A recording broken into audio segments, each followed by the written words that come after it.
How to remove a Google account and back up your data. This is what we're going to talk about today in this video. Make sure to subscribe to the channel. If you have any question, put it down in the comment section, and also don't forget to hit the like button. This really helps a lot. So without any further ado, let's move into the video. First of all, you have to go and open any of the Google app that you're using.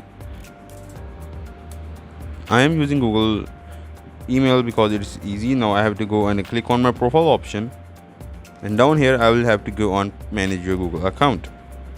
As I click on manage our Google account, now over here I will have the option of personal info and then data and privacy. As I click on data and privacy, then I have to scroll down.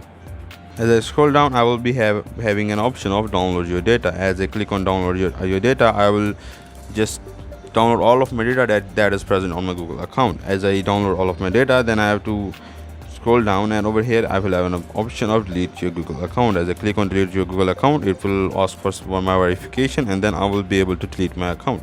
This is all from the video. Make sure to subscribe to the channel. If you have any question, put it down in the comment section.